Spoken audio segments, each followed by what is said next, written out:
ಎಲ್ಲಾ ರೀತಿಯಲ್ಲೂ ಕಾದು ಕಾಪಾಡಿ ಇದುವರೆಗೂ ನಮ್ಮನ್ನ ನಡೆಸ್ಕೊಂಡು ಬೆಳಗಿನಿಂದ ಸಂಜೆವರೆಗೂ ಎಲ್ಲಾ ಕೇಡು ಗಂಡಾಂತರಗಳಿಂದ ತಪ್ಪಿಸಿ ಈ ಒಂದು ಸಂಜೆ ವೇಳೆಯಲ್ಲಿ ಅವರ ಮಗನ ಕುರಿತಾದಂತ ಕ್ರಿಸ್ತನ ಜೀವಿತ ಭಾಗ 2 ಅನ್ನೋ ಒಂದು ಪುಸ್ತಕವನ್ನು ನಾವ್ ಈ ದಿನ ನೋಡುವಂತವರಾಗಿರೋಣ. ಪ್ರೀತಿಯ ಸಹೋದರ ಮತ್ತು ಸಹೋದರಿಯರೇ,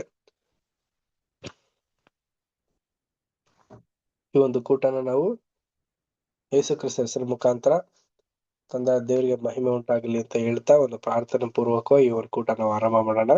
ನಮ್ಮನ್ನ ಪ್ರಾರ್ಥನೆ ನಡೆಸಬೇಕಾಗಿ ಸಹೋದರಾದಂತ ಪ್ರತಾಪ್ ಬ್ರದರ್ನ ಕೇಳ್ಕೊಳ್ತೀನಿ. ಪ್ರತಾಪ್ ಬ್ರದರ್ ಒಂದು ಓಪನಿಂಗ್ ಪ್ರೇಯರ್ ಮಾಡಿರೋದ. ಒಂದ್ ನಿಮಿಷ ಮಾಡಿ. ಓಕೆ.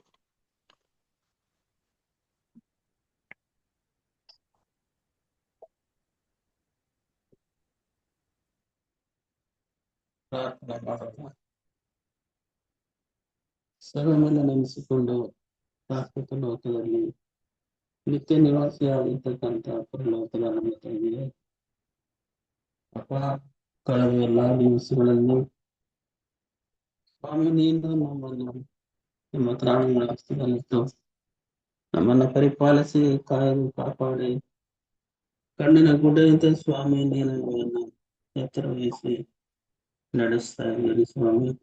ಸ್ತೋತ್ರವಾಗಿ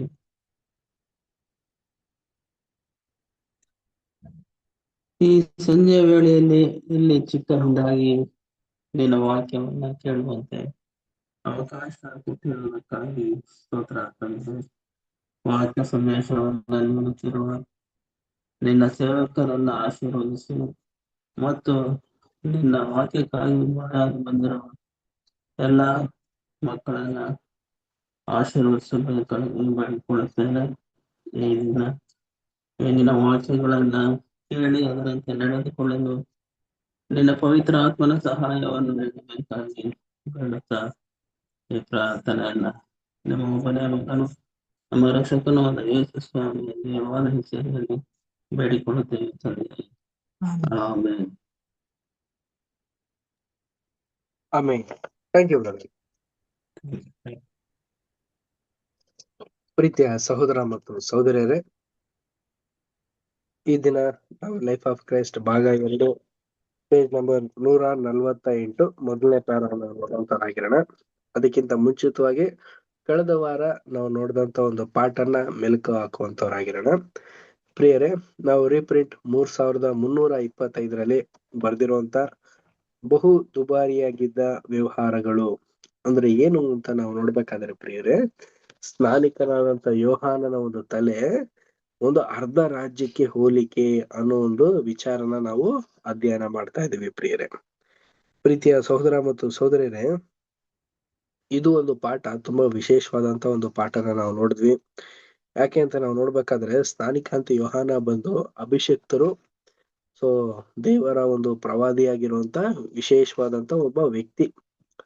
ಅದು ಅಲ್ಲಂತಾನೆ ಯೇಸು ಕ್ರಿಸ್ತರ ಒಂದು ದಾರಿನ ನೆಟ್ಟಗೆ ಅಂತ ನಾವು ನೋಡ್ಬೇಕಾದ್ರೆ ಪ್ರಿಯರೇ, ಒಂದು ಪರಲೋಕ ರಾಜ್ಯದ ಕರೆಯುವಿಕೆಯ ಒಂದು ಸಮೀಪ ಬಂದಿದೆ ಅನ್ನೋ ಒಂದು ವಿಚಾರನ ಸ್ನಾನಿಕಾಂತ ಯೋಹಾನ ತಿಳಿಸಿರುವಂತ ಒಂದು ಸಂಗತಿ. ಮತ್ತೆ ಇಸ್ರೇಲ್ ಜನರು ಎಲ್ರಿಗೂನು ಅವರು ಧರ್ಮ ಶಾಸ್ತ್ರನ ಉಲ್ಲಂಘನೆ ಮಾಡಿದ್ರಿಂದ, ಪಾಪಿಷ್ಠರಾಗಿರೋದ್ರಿಂದ ದೀಕ್ಷಾ ಸ್ಥಾನದ ಮುಖಾಂತರ ಅವರಿಗೆ ಪಾಪ ಕ್ಷಮಾಪಣೆ ಕೊಟ್ಟು ಮತ್ತೆ ಕ್ರಿಸ್ತನ ಒಂದು ಅನುಗುಣವಾಗಿ ನಡೆದು ನಿತ್ಯ ಜೀವಕ್ಕೆ ಹೋಗ್ಲಿ ಅನ್ನೋ ಒಂದು ವಿಶೇಷವಾದಂತ ದಾರಿನ ನೆಟ್ಟಗೆ ಮಾಡೋದಕ್ಕೋಸ್ಕರ ಬಂದಂತ ಆ ಸ್ನಾನಿಕಾಂತ ಯೋಹಾನನು, ಪ್ರಿಯ ಸಹೋದರ ಮತ್ತು ಸಹೋದರಿಯರೇ, ಎಂತ ಒಂದು ದುರ್ಗತಿಯಲ್ಲಿ ಸಿಗಾಕೊಂಡ್ರು ಅಂತಂದ್ರೆ ತುಂಬಾ ವಿಶೇಷವಾದಂತ ರೀತಿಯಲ್ಲೂ ತುಂಬಾ ಆಶ್ಚರ್ಯಕರವಾದಂತ ರೀತಿಯಲ್ಲಿ ಸಿಗಾಕೊಂಡಿದ್ದನ್ನ ನಾವು ನೋಡ್ತಾ ಇದ್ವಿ ಪ್ರಿಯರೇ.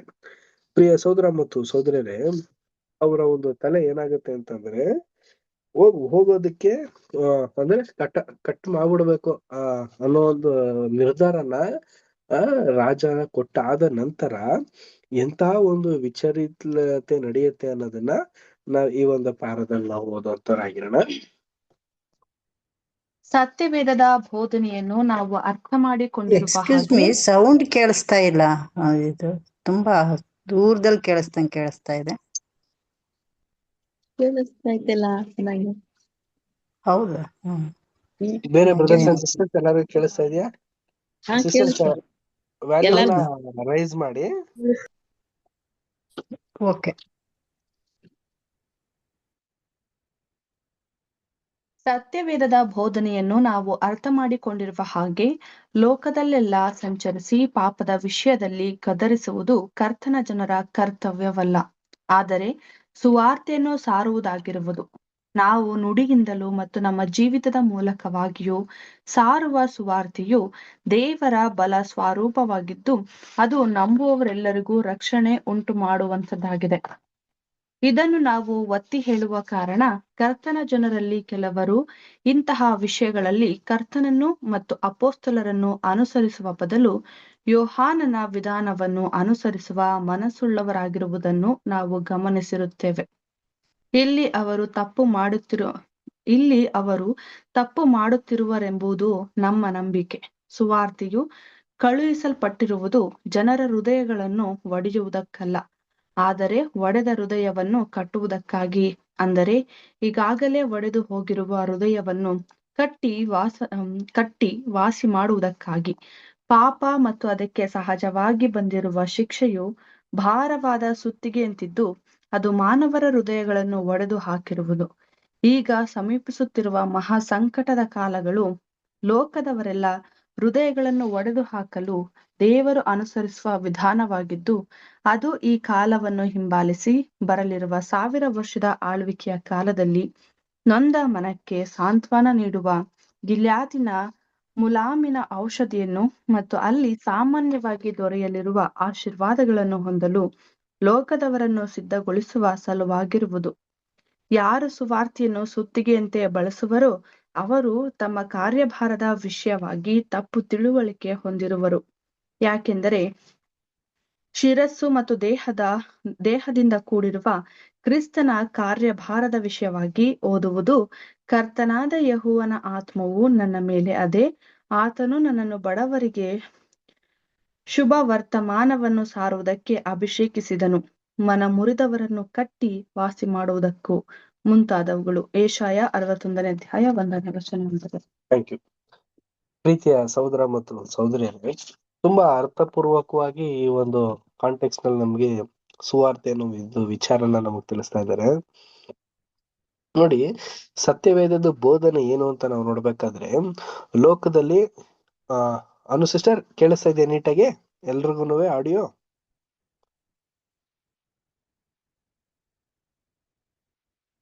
ಎಲ್ಲಾ ಬ್ರದರ್ಸ್ ಅಂಡ್ ಸಿಸ್ಟರ್ಸ್ಗೆ ಆಡಿಯೋ ನೀಟಾಗಿ ಕೇಳಿಸ್ತಾ ಇದೆಯಾ?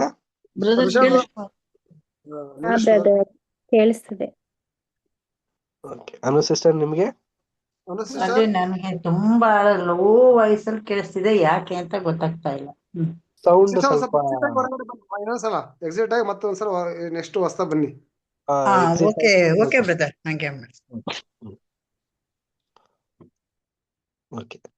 ಪ್ರಿಯ ಸಹೋದರ ಮತ್ತು ಸಹೋದರಿಯರೇ, ಸತ್ಯವೇದದ ಒಂದು ಬೋಧನೆ ಮತ್ತು ಅದರ ಒಂದು ಆಳ ಅರ್ಥ ಏನು ಅಂತ ನಾವು ನೋಡ್ಬೇಕಾದ್ರೆ, ಇದು ಬಂದು ಪರಲೋಕ ರಾಜ್ಯದ ಒಂದು ಸುವಾರ್ತೆ ವಿಚಾರನ ಗದರ್ಸೋದು, ಎದುರಿಸ್ಬಿಡೋದು, ಜನರಿಗೆ ನಿಮ್ಗೆ ಹಂಗಾಗ್ಬಿಡುತ್ತೆ ಹಿಂಗಾಗ್ಬಿಡುತ್ತೆ ಇದು ಅನ್ನೋದು ಅಲ್ಲ ರೀ.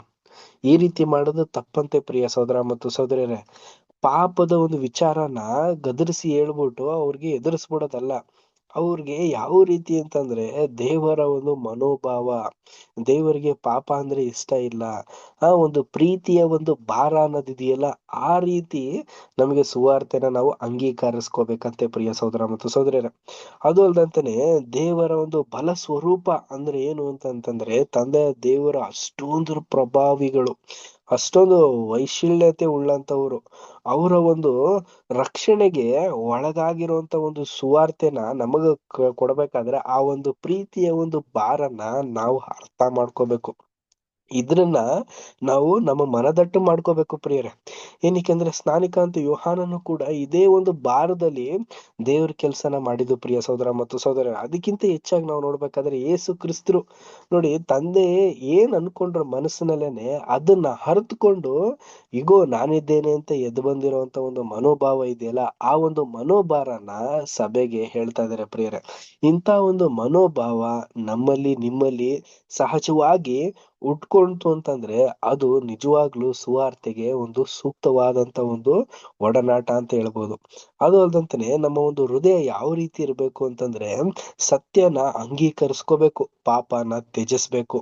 ಪಾಪನ ಸಂಪೂರ್ಣವಾಗಿ ತೆಗೆದು ಹಾಕಿ ಏನಕ್ಕಂದ್ರೆ ಮುಂದೆ ಬರುವಂತ ಮಹಾ ಸಂಕಟದ ಕಾಲ ಇದೆಯಲ್ಲ, ಆ ಒಂದು ಮಹಾ ಸಂಕಟದ ಕಾಲದಲ್ಲಿ ನಾವು ಆ ಒಂದು ಯಾತನೆಗೆ ಒಳಗಾಗದಿರೋ ರೀತಿಯ ಒಂದು ಮನೋಭಾವನ ನಾವು ತುಂಬಿಸ್ಕೋಬೇಕು ಮತ್ತು ವೃದ್ಧಿಪಡಿಸ್ಕೋಬೇಕು ಪ್ರಿಯರೇ. ಇಲ್ಲಿ ನೋಡಿ ಒಂದು ಉದಾಹರಣೆಯನ್ನು ಕೂಡ ನಮ್ಗೆ ಇಲ್ಲಿ ನಿಳ್ಕೋಬಹುದು. ಈಗ ನೋಡಿ ಮರಳುಗಾಡಲ್ಲಿರುವಂತ ಜನಗಳು ಮತ್ತೆ ನಮಗೂನು ತುಂಬಾ ವ್ಯತ್ಯಾಸ ಇದೆ. ಅವ್ರಿಗೆ ಅಂತ ಒಂದು ಉರಿ ಬಿಸಿಲು ಇದ್ರೂ ಕೂಡ ಅವರು ಜೀವನನ ಸಾಗಿಸ್ತಾರೆ ಪ್ರಿಯರೇ, ನಮಗೆ ಆಗಲ್ಲ. ಅದೇ ಒಂದು ಡಿಫ್ರೆನ್ಸ್ ನೋಡಿ.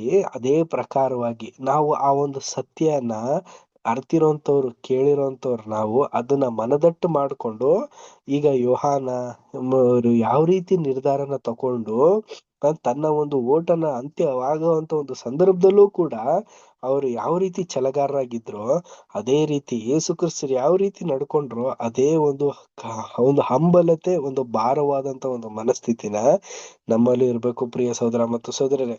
ಈ ರೀತಿ ಕರ್ತನಾದ ಯೆಹೋವನು ಆತ್ಮನು ನಮ್ಮ ಮೇಲೆ ಇರ್ಲಿ, ಶುಭ ವರ್ತಮಾನವನ್ನು ಅಭಿಷಕ್ತನ ಮುಖಾಂತರ ಕಳಿಸಿರ್ಬೇಕಾದ್ರೆ ನಾವು ಅದಕ್ಕೆ ಒಳಗೊಳ್ಬೇಕು ಅನ್ನೋದನ್ನೇ ನಮ್ಗಿಲ್ಲಿ ಸಹೋದರಾದಂತ ರಜಲ್ ಬ್ರದರ್ ತಿಳಿಸ್ತಾ ಇದ್ದಾರೆ. ನೆಕ್ಸ್ಟ್ ಇನ್ನೊಂದು ಸಬ್ ಹೆಡ್ಡಿಂಗ್ ಮುಖಾಂತರ ಪಾಠ ನಾವು ನೋಡುವಂತರಾಗಿಲ್ಲ. ಅನು ಸಿಸ್ಟರ್ ರೀಡ್ ಮಾಡ್ತೀರಾ?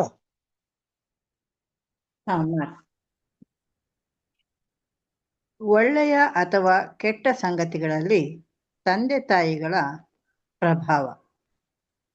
ಹೆರೋದನ ಮೇಲಿದ್ದ ಹೆರೋದ್ಯಳ ಪ್ರಭಾವವು ಆಕೆಯು ತನ್ನ ಮಗಳಾದ ಸಲೋಮಿ ಮೇಲಿದ್ದ ಅಧಿಕಾರದಲ್ಲಿ ಸೂಚಿತವಾಗಿರುವುದು.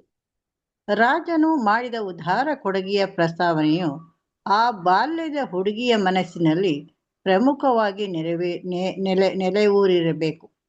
ಐಶ್ವರ್ಯ, ವೈಭವ, ಉಡುಗೆ, ಅರಮನೆ ಇವುಗಳು ಆಕೆಯ ಮನಸ್ಸಿನಲ್ಲಿ ಸ್ಪಷ್ಟವಾಗಿ ಸುಳಿದಾಡಿದವು.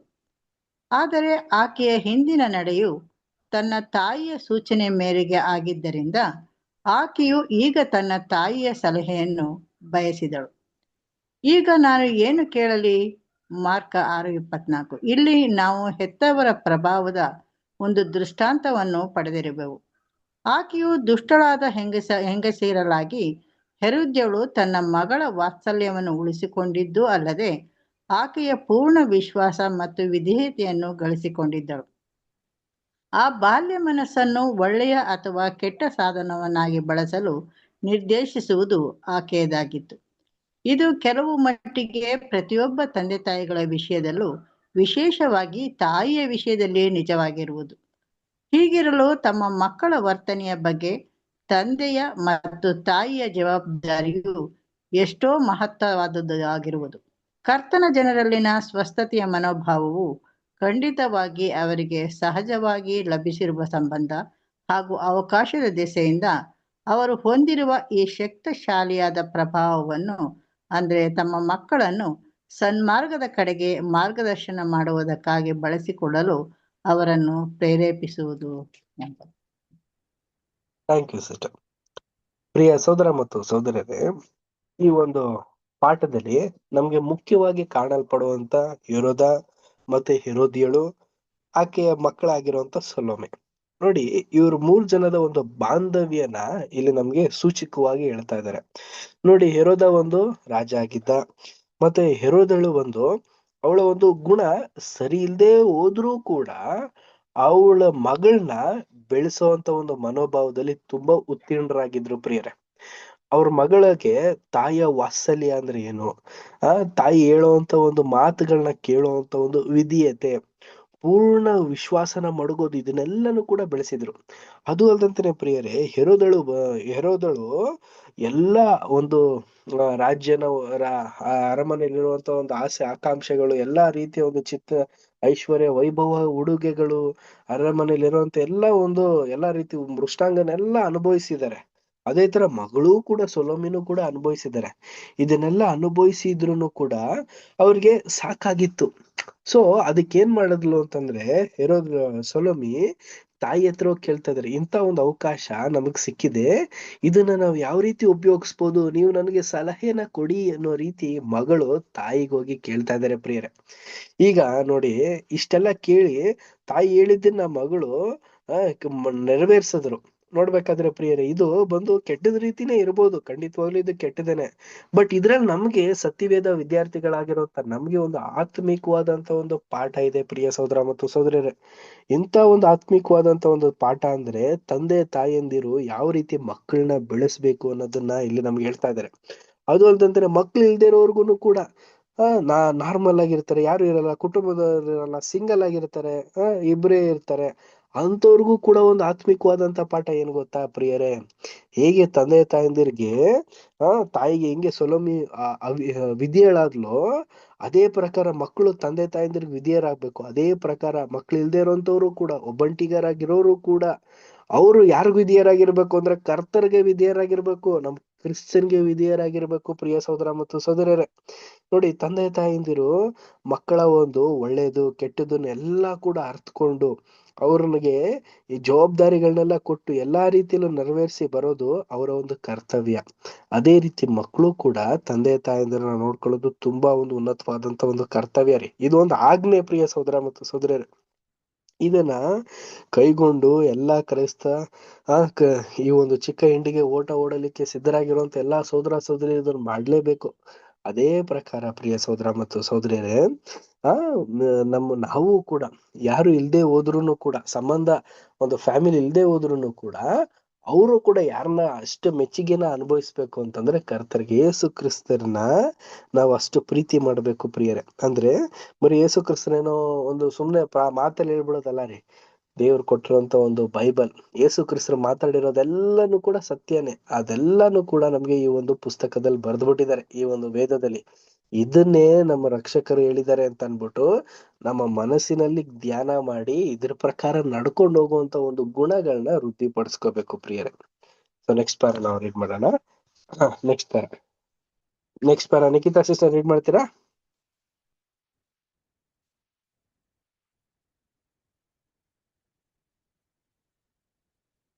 ಓಕೆ, ನವಿತಾ ಸಿಸ್ಟರ್ ರೀಡ್ ಮಾಡ್ತೀರಾ ನೆಕ್ಸ್ಟ್ ಪ್ಯಾರ? ಬ್ರದರ್. ಕೆಲವು ಕ್ರೈಸ್ತ ತಾಯಂದಿರು ಸಹ ಇಂಥ ಅವಕಾಶಗಳನ್ನು ತಟ್ಟನೆ ಬಳಸಿಕೊಂಡು ತಮ್ಮ ಮಕ್ಕಳನ್ನು ಪರಲೋಕ ಮಾರ್ಗದೆಡೆಗೆ ನಡೆಸುವಲ್ಲಿ ವಿಫಲರಾಗಿರುವುದಕ್ಕಾಗಿ ಅವರ ಬಗ್ಗೆ ಅಯ್ಯೋ ಎನಿಸುತ್ತದೆ. ಅವರು ಪರಲೋಕದಲ್ಲಿ ಗಂಟು ಮಾಡಿಕೊಳ್ಳ ಸಲುವಾಗಿ ತಮ್ಮ ಲೌಕಿಕ ಹಿತಾಸಕ್ತಿಗಳನ್ನು ತ್ಯಾಗ ಮಾಡಲು ಬಯಸಿದರೂ ಸಹ ತಮ್ಮ ಮಕ್ಕಳ ವಿಷಯದಲ್ಲಿ ಪಾಪಂಚಿಕ ಭಾವದವರಾಗಿ ತಮ್ಮ ಮಕ್ಕಳನ್ನು ಈ ಪರಲೋಕದ ವಿಷಯಗಳಲ್ಲಿ ಭಾಗವಹಿಸುವಂತೆ ನೋಡಿಕೊಳ್ಳುವಲ್ಲಿ ತಮ್ಮ ಹೊಣೆಗಾರಿಕೆಯಿಂದ ನುಣುಚಿಕೊಳ್ಳುವವರಾಗಿರುವರು. ಜ್ಞಾನ ಮಾರ್ಗವು ಯಾವಾಗಲೂ ಹಿತಕರವಾಗಿದ್ದು, ಉಳಿದ ಇತರ ಮಾರ್ಗಗಳೆಲ್ಲವೂ ಈಗಿನ ಮತ್ತು ಮುಂದಿನ ಸಂಕಟಗಳ ಕಡೆಗೆ ನಡೆಸುವೆಂಬುದನ್ನು ಗ್ರಹಿಸಲು ವಿಫಲರಾಗಿರುವರು. ಅಪೊಸ್ತಲರ ಈ ಮಾತುಗಳನ್ನು ಮನವರಿಕೆ ಮಾಡಿಕೊಳ್ಳುವಲ್ಲಿ ವಿಫಲರಾಗಿರುವರು. ನೀವು ನಿಮ್ಮ ದೇಹಗಳನ್ನು ದೇವರಿಗೆ ಮೆಚ್ಚಿಕೆಯಾಗಿಯೂ ಮೀಸಲಾಗಿಯೂ ಇರುವ ಸಜೀವ ಯಜ್ಞವಾಗಿ ಅರ್ಪಿಸಿರಿ. ಇದೇ ನಿಮ್ಮ ಪೂರ್ವಕವಾದ ಆರಾಧನೆಯು. ಇತರ ಮಾರ್ಗಗಳೆಲ್ಲವೂ ಅಯುಕ್ತವು, ವಿಚಾರಹೀನವು, ಅವಿವೇಕವೂ ಆಗಿರುವವು. Thank you sister. ಪ್ರಿಯರೇ, ಇಲ್ಲಿ ನೋಡಿ, 2 ವರ್ಗದ ಜನರಿಗೆ ಪಾಠ ಮಾಡ್ತಾ ಇದ್ದಾರೆ ಪ್ರಿಯರೇ. ಇದು ಬಂದು ಕ್ರೈಸ್ತರಿಗೇನೆ, ಸತ್ಯವೇದ ವಿದ್ಯಾರ್ಥಿಗಳಾಗಿರುವಂತ ನಮ್ಗೇನೆ ಒಂದು ಪಾಠ. ಒಂದು ತಂದೆ ತಾಯಂದಿರು ಇರ್ತಾರಂತೆ, ಅವ್ರ ಮಕ್ಕಳನ್ನ ಈ ಒಂದು ಮಾರ್ಗದಲ್ಲಿ ನಡೆಸೋದಿಕ್ಕೆ ತುಂಬಾ ಇಚ್ಛೆಯಿಂದ ಇರ್ತಾರಂತೆ. ಇದೇ ಸತ್ಯ, ಇದೇ ಒಂದು ಸತ್ಯದಲ್ಲಿ ನೀವು ನಡಿಬೇಕು, ಇದೇ ಒಂದು ಜ್ಞಾನದಲ್ಲಿ ನೀವು ಆತ್ಮಿಕವಾದಂತ ರೀತಿಯಲ್ಲಿ ಬೆಳವಣಿಗೆನ ಹೊಂದಬೇಕು ಅನ್ಬಿಟ್ಟು ವಿವೇಕ ಪೂರ್ವಕವಾಗಿ ಅವರೂ ಬೆಳೆದು ಮಕ್ಕಳನ್ನು ಕೂಡ ಬೆಳೆಸ್ತಾರಂತೆ ಪ್ರಿಯ ಸಹೋದರ ಮತ್ತು ಸಹೋದರರ. ಹಾಗೇನೆ ಇನ್ನು ಕೆಲವು ಸಹೋದರ ಸಹೋದರಿಯರು ಕೂಡ ಇರ್ತಾರಂತೆ. ಅವರು ಕೂಡ ಏನ್ ಮಾಡ್ತಾರೆ ಅಂದ್ರೆ, ಅವ್ರು ಮಾತ್ರ ಆತ್ಮಿಕವಾದಂತ ವಿಚಾರದಲ್ಲಿ ತುಂಬಾ ಆಸಕ್ತಿನ ಕೊಟ್ಕೊಂಡು, ತುಂಬಾ ಸತ್ಯದ ಮೇಲೆ ಡಿಪೆಂಡೆನ್ಸಿನ ಮಾಡ್ಕೊಂಡು ಇರ್ತಾರೆ. ಆದ್ರೆ ತಮ್ಮ ಮಕ್ಕಳನ್ನ ಏನ್ ಮಾಡ್ಬಿಟ್ಟು ಲೋಕದ ಒಂದು ಹಿತಾಸಕ್ತಿಗೆ, ಲೋಕದ ಒಂದು ಆಮಿಷಕ್ಕೆ ಬಿಟ್ಬಿಟ್ಟಿರ್ತಾರೆ ಅನ್ನೋದನ್ನ ಹೇಳ್ತಾ ಇದಾರೆ ಪ್ರಿಯರೇ. ಯಾಕೆ ಇಲ್ಲಿ ಬಿಟ್ಬಿಟ್ಟಿರ್ತಾರೆ ಅಂತಂದ್ರೆ ಪ್ರಿಯ ಸಹೋದರ ಮತ್ತು ಸಹೋದರರೇ, ಮಕ್ಕಳ ಒಂದು ವರ್ತನೆನ ನೋಡಕ್ಕಾಗ್ದಂತಾನೆ ಏನ್ ಮಾಡಿರ್ತಾರೆ ಅಂದ್ರೆ ತಂದೆ ತಾಯಿ ಅಂದ್ರೆ ಬಿಟ್ಬಿಟ್ಟಿರ್ತಾರೆ. ಬಟ್ ಈ ರೀತಿ ಮಾಡಬೇಡಿ ಅಂತ ಅನ್ಬಿಟ್ಟೆ ನಮ್ಗೆ ಇಲ್ಲಿ ಮೂಲ ಪಾಠನ ಹೇಳ್ತಾ ಇದಾರೆ ಪ್ರಿಯರೇ. ಆದಷ್ಟು ನಿಮ್ಮ ಒಂದು ಪ್ರಯತ್ನನ ನೀವು ಮಾಡಿ. ಈಗ ನೋಡಿ, ಅಪೋಸ್ತಲಸ್ಗಳನ್ನ ಬಿಟ್ಬಿಟ್ರೆ ಯೇಸು ಕ್ರಿಸ್ತರು, ಅಪೋಸ್ತಲರು ಓದಾದ ನಂತರ ಅವ್ರ ಒಂದು ಕರ್ತವ್ಯನ ಬಿಟ್ರ. ಅದೇ ಪ್ರಕಾರ ನಾವೆಲ್ಲರೂ ಸಹೋದರ ಸಹೋದರರಾಗಿರೋದ್ರಿಂದ ನಮ್ಮಲ್ಲೂ ಕೂಡ ಈ ಒಂದು ಜವಾಬ್ದಾರಿ ಇರೋದ್ರಿಂದ ನಮ್ಗೆ ಮೂಲ ಪಾಠ ಅಂತಂದ್ರೆ ಏನು ಅಂತಂದ್ರೆ, ನಮ್ಮ ದೇಹಗಳನ್ನ ದೇವರಿಗೆ ಮೆಚ್ಚುಗೆಯಾಗಿಯೂ ಮೀಸಲಾಗಿಯೂ ಸಜೀವನ ಯಜ್ಞವಾಗಿ ಅರ್ಪಿಸ್ಬೇಕು ನೀವು ಅಂತ ಅನ್ಬಿಟ್ಟು ತಂದೆ ತಾಯಂದಿರು ಮಕ್ಕಳಿಗೆ ಇದೇ ಪಾಠನ ಮಾಡಿ ಅವರ ಮನೋಜ್ಞಾನದಲ್ಲಿ ತುಂಬಿಸಿದ್ರೆ ಪ್ರಿಯ ಸಹೋದರ ಮತ್ತು ಸಹೋದರರೇ, ಅವರು ನಿಜವಾಗ್ಲೂ ಈ ಒಂದು ಮಾರ್ಗನ ಬಿಟ್ಟು ಬೇರೆ ಮಾರ್ಗನ ಆಯ್ಕೆ ಮಾಡೋದಕ್ಕೆ ಅಸಾಧ್ಯವಾಗಿರುತ್ತೆ ಅನ್ಬಿಟ್ಟು ಸಹೋದರ ಹೇಳ್ತಾ ಇದಾರೆ. ನೆಕ್ಸ್ಟ್ ಪ್ಯಾರ ನಾವು ನೋಡೋಣ. Next para Ravi brother read ಮಾಡ್ತೀರಾ?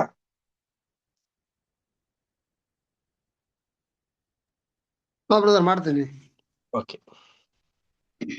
ರಾಜನು ಪ್ರಸ್ತಾವನೆ ಮಾಡಿದ ಭವ್ಯವಾದ ಸಂಗತಿಗಳ ಬಗ್ಗೆ ತನ್ನ ಮಗಳ ಬಯಕೆಗೆ ಉತ್ತರವಾಗಿ ಯಾರೋ ಒಬ್ಬರು ತಾಯಿಯ ಬಾಯಲ್ಲಿ ಈ ಮಾತುಗಳನ್ನು ಇರಿಸಿದ್ದಾರೆ.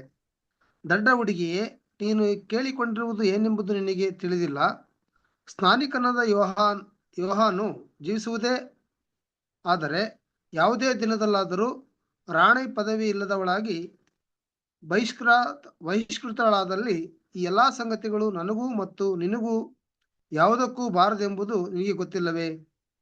ಈ ಪ್ರವಾದಿಯು ತನ್ನ ದಾರಿಯಿಂದ ಹೊರಗೆ ಉಳಿದರೆ ತನಗೂ ಮತ್ತು ಆಕೆಗೂ ಇತರ ಎಲ್ಲ ಅನುಕೂಲಗಳು ಸುಲಭವಾಗಿ ಲಭಿಸುವುದೆಂಬುದು ತಾಯಿಯ ಅಭಿಪ್ರಾಯವಾಗಿದ್ದುದು ಸ್ಪಷ್ಟವಾಗಿತ್ತು. ಆಕೆಯು ಯೋಹಾನನ ತಲೆಯನ್ನು ಒಂದು ಪರಾತಿನಲ್ಲಿ ಹಬ್ಬಗಳಲ್ಲಿ ಉಪಯೋಗಿಸುವ ದೊಡ್ಡ ತಟ್ಟೆಯಲ್ಲಿ ಅಲ್ಲಿಗೆ ತರಿಸಿಕೊಡುವಂತೆ ಕೇಳಿಕೊಳ್ಳಲು ತನ್ನ ಮಗಳ ಮನವೊಲಿಸಿದಳು. ರಾಜನ ಉದ್ವೇಗವು ತಣ್ಣಗಾಗಿ ಉತ್ತಮ ನ್ಯಾಯ ವಿವೇಚನಾ ಶಕ್ತಿಯು ಆತನನ್ನು ಮತ್ತೆ ಹಿಡಿದುಕೊಳ್ಳಲು ಸಾಧ್ಯವಾಗದಂತೆ ಇದನ್ನು ಅವಸರವಾಗಿ ಮಾಡುವುದು ಅಗತ್ಯವೆಂಬುದು ಎಣಿಸಲಾಗಿತ್ತು. ಅಂದರೆ ಭಾವೋದ್ವೇಗದಿಂದ ಮತ್ತು ಮದ್ಯಪಾನದಿಂದ ಉದ್ವೇಗಗೊಂಡಿರುವಾಗಲೇ ಮತ್ತು ಆತನ ಆಣೆಯನ್ನು ಕೇಳಿದ ಆತನ ಆಸ್ಥಾನಿಕರು ಇನ್ನೂ ಉಪಸ್ಥಿತರಿರುವಾಗಲೇ ಇದನ್ನು ಮಾಡಬೇಕಿತ್ತು.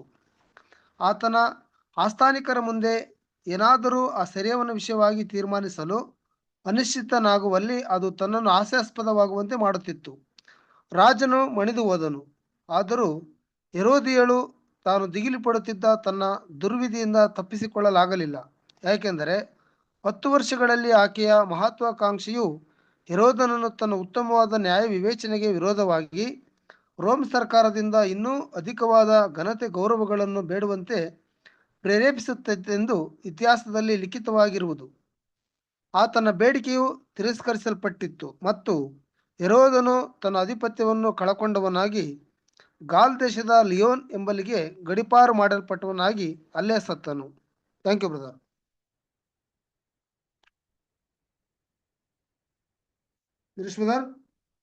Okay, thank you brother. ಪ್ರೀತಿಯ ಸಹೋದರ ಮತ್ತು ಸಹೋದರರೇ, ನೋಡಿ ಇಲ್ಲಿ ಏನ್ ಘಟನೆ ನಡೀತಾ ಇದೆ ಅಂತಂದ್ರೆ, ಈ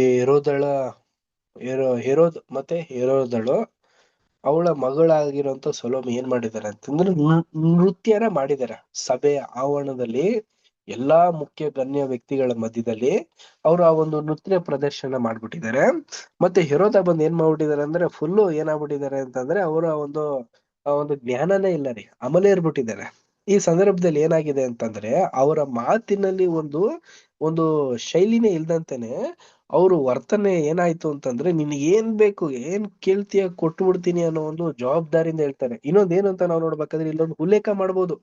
ಇಲ್ಲಿ ಅರ್ಧ ರಾಜ್ಯನೇ ಕೊಡ್ತೀನಿ ಅಂತ ಹೇಳ್ತಾ ಇದ್ದಾನೆ ಅಂತಂದ್ರೆ ಹೋದ್ರೇನು ನನ್ನ ಮಗಳಿಗೆ ತಾನೇ ಹೋಗೋದು ಅನ್ನೋ ಒಂದು ಲೆಕ್ಕಾಚಾರದಲ್ಲೂ ಕೂಡ ಇರ್ಬೋದು ಅಂತ ಸಹೋದರ ಹೇಳ್ತಾ ಇದಾರೆ. ಅದು ಅಲ್ದಂತಾನೆ ಪ್ರಿಯರೇ, ಇಲ್ಲಿ ಒಂದು ಘಟನೆ ಕೂಡ ನಡೆದಿರ್ಬೋದಾ? ಇಲ್ಲಿ ಆಸ್ಥಾನದಲ್ಲಿ ಇರೋರೆಲ್ರು ಕೂಡ ಅಲ್ಲಿ ಯಾರನ್ನ ಗದರ್ಸಿರೋಕ್ ಸಾಧ್ಯನೇ ಇರ್ಬೋದಾ? ಇಲ್ಲ ಒಳ ಮನ್ಸಲ್ಲೇ ಇರ್ಬೋದೇನೋ, ಏನಮ್ಮ ನೀಗೊಂದ್ ಸ್ವಲ್ಪನೂ ಬುದ್ಧಿ ಇಲ್ವಾ? ನೀನ್ ಅರ್ಧ ರಾಜ್ಯ ತಗೋಬಹುದು, ಜಸ್ಟ್ ಒಂದ್ ತಲೆಗೋಸ್ಕರ ಅರ್ಧ ರಾಜ್ಯ ಕಳ್ಕೊತೀಯಲ್ಲ ಅನ್ನೋ ತರ ಏನಾದ್ರು ಒಂದು ಮಾತುಕತೆ ನಡೆದಿರ್ಬೋದಾ ಅಂತಂದ್ರೆ ಸಹಜವಾಗಿರ್ಬೋದು. ಬಟ್ ಇಲ್ಲಿ ಏನಾಗಿದೆ ಅಂತಂದ್ರೆ ಪ್ರಿಯ ಸಹೋದರ ಮತ್ತು ಸಹೋದರಿಯರೇ, ಸೊಲೋಮಿ ತನ್ನ ತಾಯಿ ಬಳಿ ಹತ್ರ ಹೋಗಿ ಕೇಳಿದ ತಕ್ಷಣನೇ ತಾಯಿಯ ಉದ್ದೇಶನ ಏನಾಗಿತ್ತು ಅಂದ್ರೆ ಆಲ್ರೆಡಿ ಪ್ಲಾನ್ ಮಾಡ್ಬಿಟ್ಟಿದ್ರು. ಅಂದ್ರೆ ಏನು, ರಾಜ ಇಂತ ಒಂದು ಸಂದರ್ಭದಲ್ಲಿ ಇದ್ದಾಗ್ಲೇನೆ ನಾವು ಈ ಒಂದು ಕಾರ್ಯನ ಸಾಧಿಸ್ಕೊಳಕ್ ಸಾಧ್ಯ. ಆದ್ರಿಂದ ಈ ರೀತಿನೇ ನಾನು ಕೇಳ್ಬೇಕು, ಇದನ್ನೇ ನೀನು ಕೇಳ್ಕೊಂಡ್ ಬಾ ಅಂತ ಅನ್ಬಿಟ್ಟು ಹೇಳಿ ಕಳಿಸ್ದಾಗ ಇದು ಖಂಡಿತವಾಗ್ಲೂ ನೆರವೇರುವಂತ ಒಂದು ಸನ್ನಿವೇಶ ಆಗೋಯ್ತು. ಆಮೇಲಿಂದ ರಾಜನ್ಗೆ ಅಮಲ್ ಏರಿದ್ರು ಕೂಡ ಅವ್ರು ಕೇಳ್ತಿರೋಂತ ಒಂದು ಕರ್ತವ್ಯ ಇದು ಮಾಡಕ್ ಸಾಧ್ಯ ಇಲ್ದೆ ಹೋದ್ರು ಕೂಡ ಮಾಡುವಂತ ಒಂದು ಆಗೋಯ್ತು ಪ್ರಿಯರೇ. ಏನಕ್ಕಂದ್ರೆ ಆ ಸ್ಥಾನದಲ್ಲಿ ಇನ್ನು ಹಲವಾರು ಗಣ್ಯಾತಿ ಗಣ್ಯ ವ್ಯಕ್ತಿಗಳಿದ್ರು. ಈಗ ಅವ್ರಿಗೂ ಹೋಲಿಸ್ಬೇಕು, ರಾಜನ ಒಂದು ಮಾತು ಕೂಡ ಕೊಟ್ಬಿಟ್ಟಿದ್ರು. ಈಗ ಇರ್ಬೇಕಾದ್ರೆ ಆತನು ಒಂದು ವೇದನೆಯಿಂದಲೂ ಅಂದ್ರೆ ಏನಂದ್ರೆ ಮಾಡಕ್ ಆಗ್ದಿರಿದ್ರು ಮಾಡ್ಲು ಒಂದು ಸನ್ನಿವೇಶದಲ್ಲಿ ಒಳಗಾಗಿ ಆತನು ಯೋಹಾನನ ಒಂದು ತಲೆನ ಕತ್ತರಿಸೋದಕ್ಕೆ ಅಪ್ಪಣೆ ಕೊಟ್ಬಿಟ್ಟ ಪ್ರಿಯ ಸಹೋದರ ಮತ್ತು ಸಹೋದರರೇ. ಕೊಟ್ಟಾದ್ಮೇಲೆ ಸ್ನಾನಿಕಂತ ಯೋಹಾನ ಹೋದ್ರು. ಆದ್ರೂ ಪ್ರಿಯ ಸಹೋದರ ಮತ್ತು ಸಹೋದರರೇ, ಈ ಒಂದು ಹೆರೋದಳು ಏನು ತುಂಬಾ ಒಂದು ಲೈಫ್ ಲಾಂಗ್ ವರ್ಗುನುವೆ ಈ ಒಂದು ಅರಮನೆ ವೈಭವದಲ್ಲೇ ಬೆಳೆದ್ಬಿಟ್ರ, ಚೆನ್ನಾಗೆ ಇದ್ಬಿಟ್ರ ಅಂದ್ರೆ ಇಲ್ಲ ಪ್ರಿಯ ಸಹೋದರ ಮತ್ತು ಸಹೋದರ, ಆಗ್ಲಿಲ್ಲ. ಸ್ನಾನಿಕಂತ ಯೋಹಾನ ಸತ್ತ ನಂತರ ಒಂದು 10 ವರ್ಷದವರೆಗೆ ಅಷ್ಟೇನೆ. ಅದಾದ್ಮೇಲೆ ಏನಾಗುತ್ತೆ ಅಂದ್ರೆ ರೋಮ್ ಸರ್ಕಾರದವರು ದಾಳಿ ಮಾಡ್ತಾರೆ. ದಾಳಿ ಮಾಡಿ ಈ ಒಂದು ಹೆರೋದನ ಫ್ಯಾಮಿಲಿ ಎಲ್ಲ ಚೂರು ಗಡೀಪಾರಾಗಿ ಹೋಗ್ತಾರೆ. ಅಂದ್ರೆ ಏನಂತಂದ್ರೆ ಆ ಒಂದು ರಾಜ್ಯದಲ್ಲೇ ಇಲ್ಲ, ರಾಜ್ಯನೂ ಕಳ್ಕೊಂಡ್ರು, ರಾಜ್ಯ ಅಧಿಕಾರನೂ ಕಳ್ಕೊಂಡ್ರು. ಗಾಲ್ ದೇಶ ಅನ್ನೋ ಒಂದು ದೇಶಕ್ಕೆ ಹೋಗಿ ಅಲ್ಲಿ ಅವರ ಒಂದು ಮರಣನ ಅನುಭವಿಸುವಂತ ರೀತಿ ಆಗೋಗುತ್ತೆ ಪ್ರಿಯ ಸಹೋದರ ಮತ್ತು ಸಹೋದರರೇ. ನೋಡಿದ್ರ ಎಂತ ಒಂದು ದುರ್ಗತಿಗೆ ಈ ಒಂದು ಹೆರೋದ ಸಿಗಾಕೊಂಡ ಅಂತಂದ್ರೆ ಅಂತಿಂತ ದುರ್ಗತಿಗೆ ಸಿಗಾಕೊಂಡಿಲ್ಲ ರೀ. ಇದು ನಮಗೂ ಕೂಡ ಒಂದು ಪಾಠನೇ. ನಾವು ಕೂಡ ಒಂದು ಮಾತಿನಲ್ಲಿ ನಾವು ಏನಿರ್ಬೇಕು ಅಂದ್ರೆ ಕಡಿವಾಣ ಇರ್ಬೇಕು, ಇರ್ಬೇಕು. ಏನಾದ್ರೂ ದುಡುಕಿ ಮಾತನಾಡೋದು, ಒಲ್ಲದೇ ಇರುವಂತ ಮನಸ್ಸಿನಲ್ಲಿ ಒಲ್ಲಿರುವಂತ ಒಂದು ಪಾತ್ರಗಳನ್ನ ಉಪಯೋಗಿಸೋದು, ಇದೆಲ್ಲ ಕೂಡ ಸೂಕ್ತವಾದಂತ ಒಂದು ಸನ್ನಿವೇಶಕ್ಕೆ ಒಳಗಾಗಿರೋದಿಲ್ಲ. ಮುಂದಿನ ಒಂದು ಪ್ಯಾರ ನಾವು ರೀಡ್ ಮಾಡೋಣ. Next para. ಇನ್ಯಾರ ಬಳಿ ಇದೆ ಟೆಕ್ಸ್ಟ್ ಬುಕ್? ಬೇರೆ ಯಾರು ಓದ್ತೀರಾ? ನಿಖಿತಾ ಅಷ್ಟೇ ರೀಡ್ ಮಾಡ್ತೀರಾ?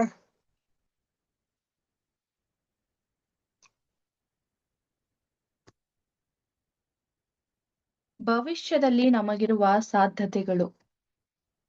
ಯೋಹಾನನು ಎಲಿಯನ ನಿಜ ರೂಪವಾಗಿದ್ದಾನೆಂದು ಹಾಗೂ ಶಿರಸ್ಸು ಮತ್ತು ದೇಹಗಳನ್ನೊಳಗೊಂಡ ಶರೀರ ಸಂಬಂಧದಲ್ಲಿರುವ ಕ್ರೈಸ್ತನೆಂಬ ಸುವಾರ್ಥ ಯುಗದ ಕ್ರೈಸ್ತ ಸಭೆಯು ಇದಕ್ಕೂ ಹೆಚ್ಚಾದ ಭವ್ಯವಾದ ಎಲಿಯನ ನಿಜ ರೂಪವಾಗಿರುವುದೆಂಬ ಅಂಶವನ್ನು ನಾವು ಈಗಾಗಲೇ ಪ್ರಸ್ತಾಪಿಸಿರುವೆವು. 18 ಶತಮಾನಗಳಿಗೂ ಅಥವಾ ಇದಕ್ಕೂ ಮಿಗಿಲಾಗಿ ಈ ಶ್ರೇಷ್ಠ ಎಲಿಯನು ಲೋಕದಲ್ಲಿ ನೀತಿಯ ವಿಷಯವಾಗಿ ಸಾರಿ ಹೇಳುತ್ತಾ ಜನರನ್ನು ಮಾನಸಾಂತರ ಹೊಂದುವುದು ಮುಂತಾದವುಗಳಿಂದ ಕರೆ ನೀಡುತ್ತಾ ಇದು ಕ್ರಿಸ್ತನು ಅಂದರೆ ಪ್ರಭಾವ ಹೊಂದಿದ ಸಭೆಯು ದೇವರ ರಾಜ್ಯವಾಗಿ ಲೋಕಕ್ಕೆ ನ್ಯಾಯ ವಿಚಾರಣೆ ಮಾಡಿ ಆಶೀರ್ವಾದಿಸಲು ಬರುವನೆಂಬುದನ್ನು ಪ್ರಕಟಿಸುತ್ತಿರುವನು. ಎಲಿಯನು ಇಸ್ರೇಲರಲ್ಲಿ ಕೆಲವೇ ಮಂದಿ ದೇವರಿಗೆ ನಿಷ್ಠೆ ಉಳ್ಳವರನ್ನು ಕಂಡುಕೊಂಡ ಹಾಗೆಯೇ ಎರಡನೆಯ ಎಲಿಯನು ಶಾರೀರಿಕ ಸಂಬಂಧದಲ್ಲಿ ಬಂದ ಯೇಸುವನ್ನು ಸಂಧಿಸಲು ಕೆಲವು ಮಂದಿ ಸಿದ್ಧರಿದ್ದುದನ್ನು ಕಂಡುಕೊಂಡಿದ್ದನು. ಮತ್ತು ಇದೇ ರೀತಿಯಲ್ಲಿ ಉತ್ತಮವಾದ ನಿಜ ರೂಪದಲ್ಲಿರುವ ಎಲಿಯನು ಶಾರೀರ ಸಂಬಂಧದಲ್ಲಿರುವ ಕ್ರೈಸ್ತ ಸಭೆ ಕೆಲವು ಮಂದಿಯು ಅಂದರೆ ಚಿಕ್ಕ ಹಿಂಡು ತನ್ನ ಮಾತಿಗೆ ಲಕ್ಷ್ಯ ಕೊಟ್ಟು ಸೂಕ್ತವಾದ ರೀತಿಯಲ್ಲಿ ಆ ರಾಜ್ಯಕ್ಕೆ ಸಿದ್ಧವಾಗಿರುವುದನ್ನು ಕಂಡುಕೊಂಡಿರುವನು. ಹೀಗಿದ್ದರೂ ಇದು ಹೀಗೆಯೇ ಕಲ್ಪಿಸಲಾದ ಕಾರ್ಯವಾಗಿದ್ದು ಪ್ರವಾದಿಯಾದ ಮಲಾಕಿಯು ಮುಂತಿಳಿಸಿದಂತೆ ಇದು ದೊಡ್ಡ ರೀತಿಯಲ್ಲಿ ಫಲಕಾರಿಯಾಗುವುದೇ ಹೋಗಿರುವುದರ ಅರ್ಥವೇನೆಂದರೆ ದೇವರ ರಾಜ್ಯವನ್ನು ಶಾಂತ ರೀತಿಯಲ್ಲಿ ಪ್ರಾರಂಭಿಸದೆ ಬಲವಂತವಾಗಿ ಪ್ರಾರಂಭಿಸಲಾಗುವುದೆಂಬುದು.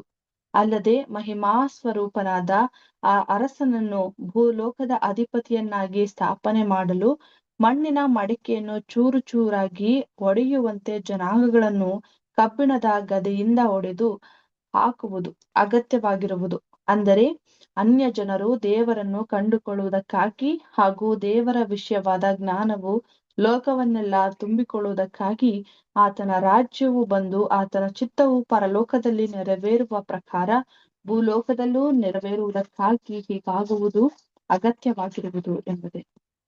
Thank you.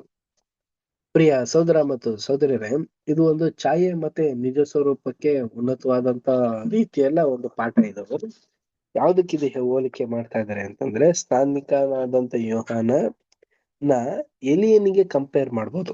ನೋಡಿ, ಎಲಿಯನು ಬಂದು ಏನಾಗಿದ್ದಾರೆ ಅಂತಂದ್ರೆ, ಅವರು ಕೂಡ ಅನಾಯಿಂಟೆಡ್ ಮತ್ತೆ ಪ್ರವಾದಿ ಆಗಿದ್ರು. ಅವರು ಅವರ ಒಂದು ವಯಸ್ಸಿನಲ್ಲೆಲ್ಲಾನು ಕೂಡ ಮೂಲತವಾಗಿ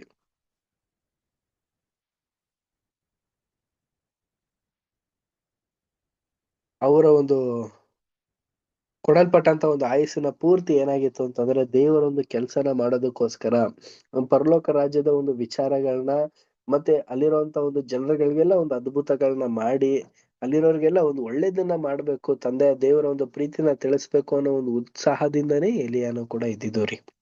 ಹಾಗೇನೆ ಸ್ನಾನಿಕಾಂತ ಯೋಹಾನ್ರು ಕೂಡ ಇದೇ ಒಂದು ಮನಸ್ಥಿತಿಲಿ ಇದ್ದಿದ್ದು.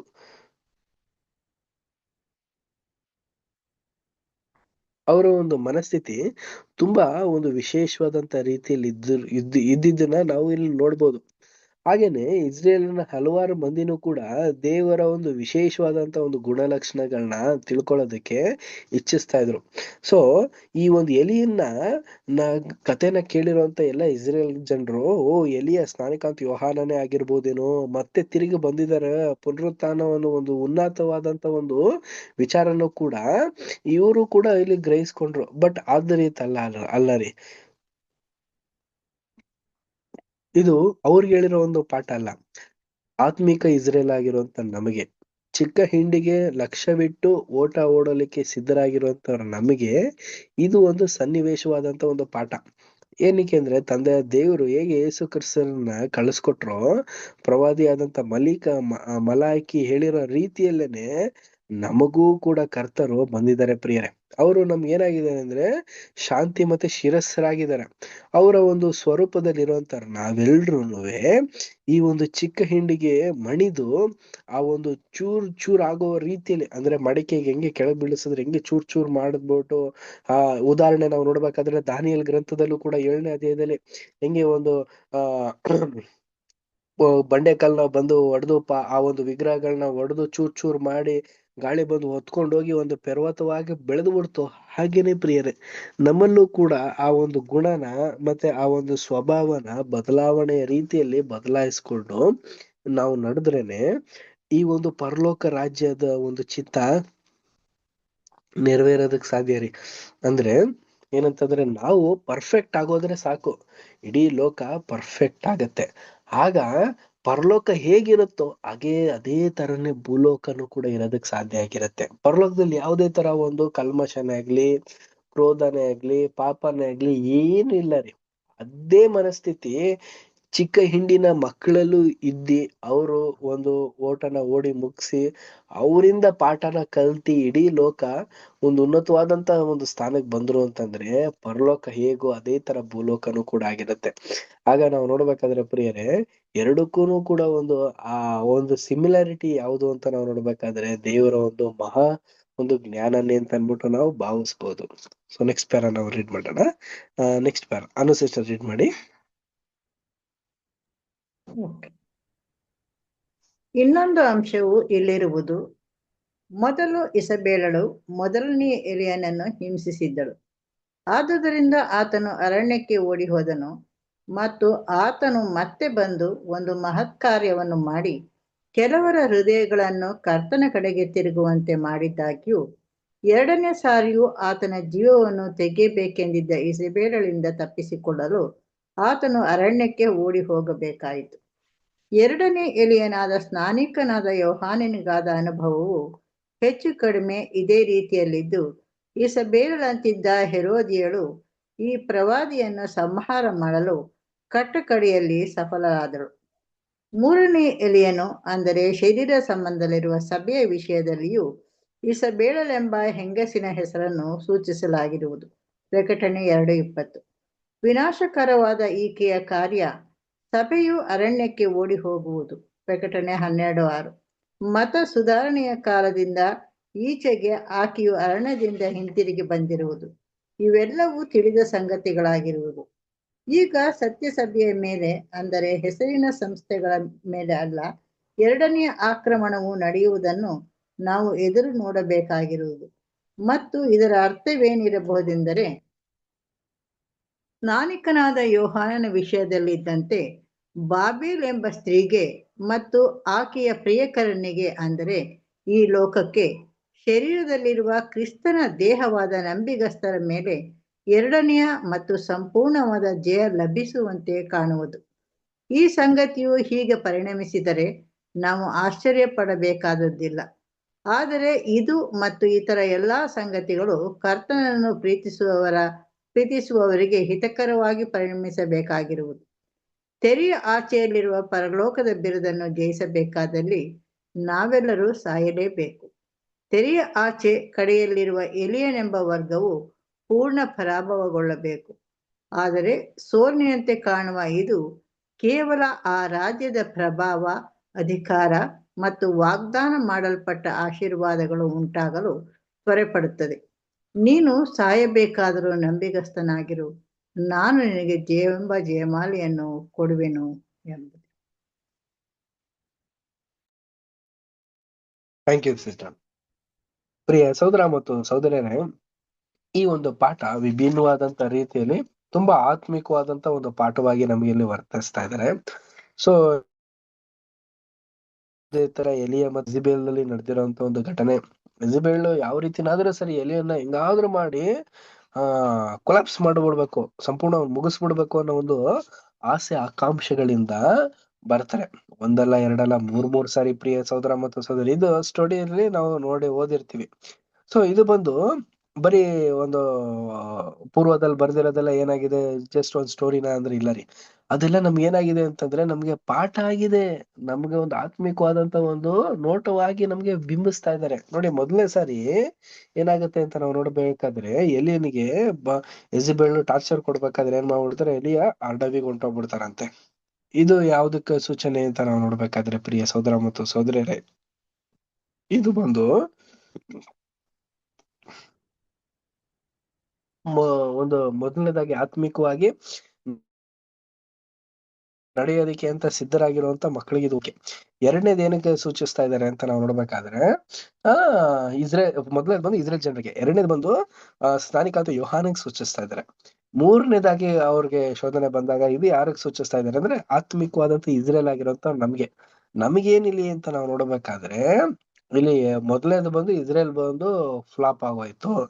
ಎರಡನೇದು ಬಂದ್ಬಿಟ್ಟು ಏನಾಗೋಗುತ್ತೆ ಅಂತಂದ್ರೆ ಸ್ನಾನಿಕ ಅಂತ ಯೋಹಾನನ್ನ ಯಾವ ರೀತಿ ಹೆರೋದಳು ಬಂದ್ಬಿಟ್ಟು ಕೊಲಾಪ್ಸ್ ಮಾಡ್ಬಿಟ್ರು, ಅದೇ ಪ್ರಕಾರ ಕೊಲಾಪ್ಸ್ ಆಗೋಯ್ತು. ಅದೇ ಮೂರನೇ ಸಾರಿ ಎಲಿಯನ್ಗೆ ಹೆಂಗೆ ಇಜಬೇಲ್ ಟಾರ್ಚರ್ ಕೊಡ್ದಾಗ ಎಲಿಯನ್ ಯಾವ ರೀತಿ ಅಂಡರ್ ಕವರ್ ಆದ್ರು ಅಂತ ನಾವು ನೋಡ್ಬೇಕಾದ್ರೆ ಸೇಮ್ ನಮ್ಗಿಲ್ಲ ಹೇಳ್ತಾ ಇದಾರೆ. ಇದು ನಮ್ಗಿಲ್ಲ ಒಂದು ಆತ್ಮಿಕವಾಗಿ. ಈಗ ನಾವು ಸಭೆ ಆಗಿರುವಂತ ನಮ್ಗೆ ಯಾರಪ್ಪ ಇಜಬೇಲ್ ಅಂತಂದ್ರೆ ನಮ್ಮ ಒಂದು ಹಳೆಯ ಸ್ವಭಾವ, ಓಲ್ಡ್ ನೇಚರ್ ಇದೆಯಲ್ಲ, ಅದೇ ಇದು ನಮ್ಗೇನಾಗಿದೆ ಅಂತಂದ್ರೆ ನಮ್ಮಲ್ಲಿರುವಂತ ಒಂದು ಕೆಟ್ಟ ಅವಕಾಶಗಳನ್ನೆಲ್ಲನೂ ಕೂಡ ಉಪಯೋಗಿಸ್ಕೊಂಡು ಸತ್ಯಕ್ಕೆ ಬರೋದಕ್ಕೆ ಅನುಗುಣವಾಗಿ ನಡಿಬೇಕು ಅಂತ ಒಂದು ಮನಸ್ಥಿತಿ ಇದ್ರೂ ಕೂಡ ಅಸತ್ಯದಲ್ಲಿ ನಡೆಸಿ ನಮಗೆ ದೇವರ ಒಂದು ವಿಶೇಷವಾದಂತ ಒಂದು ಸ್ವಭಾವನ ಧರಿಸ್ಕೊಳ್ದಿರೋ ರೀತಿ ಮಾಡ್ತಿರೋದೇ ಯಾವ್ದು ಅಂದ್ರೆ ನಮ್ಮ ಒಂದು ಶರೀರ ರೀ.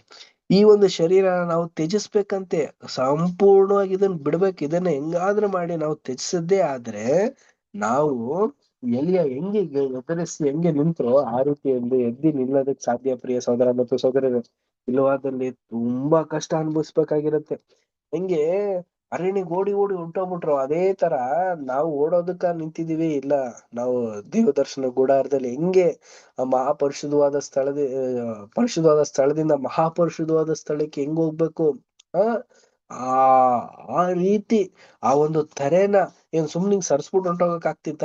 ಇಲ್ಲ, ಎಷ್ಟು ಭಾರವಾಗಿತ್ತು.